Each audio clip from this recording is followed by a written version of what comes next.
முதல் வாசகம். மன்னர்களே, நீங்கள் ஞானத்தை கற்றுக்கொள்ளுங்கள்.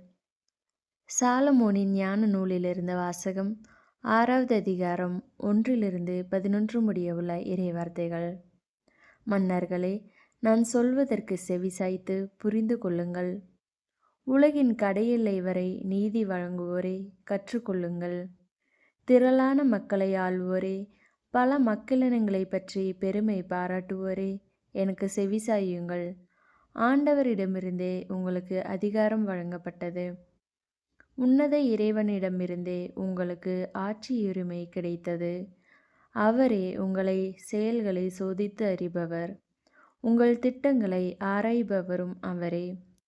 அவரது அரசின் பணியாளர்களாயிருந்தும் நீங்கள் நேர்மையுடன் தீர்ப்பு வழங்கவில்லை. திருச்சட்டத்தை கடைபிடிக்கவில்லை. கடவுளின் திருவுளப்படி நடக்கவில்லை. கொடுமையாகவும் விரைவாகவும் அவர் உங்கள் மேல் வருவார். உயர்நிலையில் உள்ளவர்களுக்கு கடும் தீர்ப்பு வழங்குவார். எளியோர்க்கு இரக்கங்காட்டி அவர்களை பொறுத்தருள்வார். வலியோரை வன்மையாக தண்டிப்பார். அனைத்திற்கும் ஆண்டவர், யாருக்கும் அஞ்சி நடுங்க மாட்டார். உயர்ந்தோர்க்கென்று தனி மதிப்பு அளிக்க மாட்டார்.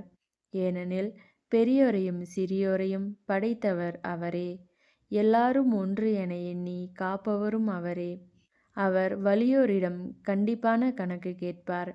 எனவே மன்னர்களே, நீங்கள் ஞானத்தை கற்றுக்கொள்ளவும் நெறி பிறழாது நடக்கவும் உங்களுக்கு நான் கூறுகிறேன். தூய்மையானவற்றை தூய்மையாய் கடைபிடிப்போர் தூயோர் ஆவர். தூய்மையானவற்றை கற்றுக்கொண்டோர் தங்கள் செயல்களை முறைப்படுத்த வழி காண்பர். எனவே என் சொற்கள் மீது நாட்டம் கொள்ளுங்கள், ஏக்கங்கொள்ளுங்கள். நீங்கள் அவற்றால் நற்பயிற்சி பெறுவீர்கள். ஆண்டவரின் அருள்வாக்கு. கிறிஸ்துவே, உமக்கு புகழ். பதிலுரை பாடல். பல்லவி. கடவுளே, உலகில் எழுந்தருளும், நீதியை நிலைநாட்டும். எளியோர்க்கும் திக்கற்றவர்க்கும் நீதி வழங்குங்கள். சிறுமையுற்றோருக்கும் ஏழைகட்கும் நியாயம் வழங்குங்கள். எளியோரையும் வறியோரையும் விடுவியுங்கள். பொல்லாரின் பிடியினின்று அவர்களுக்கு விடுதலை அளியுங்கள். பல்லவி. கடவுளே, உலகில் எழுந்தருளும், நீதியை நிலைநாட்டும். நீங்கள் தெய்வங்கள்.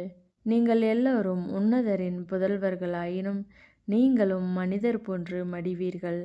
தலைவர்களுள் ஒருவர் போல வீழ்வீர்கள் என்றேன். பல்லவி. கடவுளே, உலகில் எழுந்தருளும், நீதியை நிலைநாட்டும். நற்செய்தி வாசகம். கடவுளை போற்றி புகழ அந்நியராகிய உம்மை தவிர வேறு எவரும் திரும்பி வர காணோமே.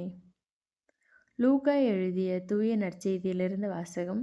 17வது அதிகாரம் 11-19 முடிய உள்ள இறைவார்த்தைகள்.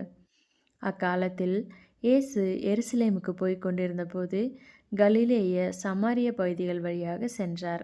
ஒரு ஊருக்குள் வந்தபொழுது 10 தொழுநோயாளர்கள் அவருக்கு எதிர்கொண்டு வந்து தூரத்தில் நின்று கொண்டே, ஐயா, இயேசுவே, எங்களுக்கு இரங்கும் என்று உரக்க குரல் எழுப்பி வேண்டினார்கள். அவர் அவர்களை பார்த்து, நீங்கள் போய் உங்களை குருக்களிடம் காண்பியுங்கள் என்றார். அவ்வாறே அவர்கள் புறப்பட்டு போகும்போது அவர்கள் நோய் நீங்கிற்று.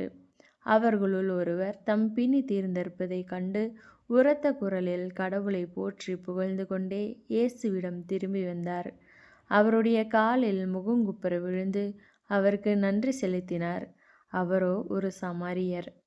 இயேசு அவரை பார்த்து, 10 பேர்களின் நோயும் நீங்கவில்லையா? மற்ற 9 பேர் எங்கே? கடவுளை போற்றி புகழ அந்நியராகிய உம்மை தவிர வேறு எவரும் திரும்பி வர காணோமே என்றார். பின்பு அவரிடம், எழுந்து செல்லும், உமது நம்பிக்கை உமக்கு நலமளித்தது என்றார். ஆண்டவரின் அருள்வாக்கு. கிறிஸ்துவே, உமக்கு புகழ்.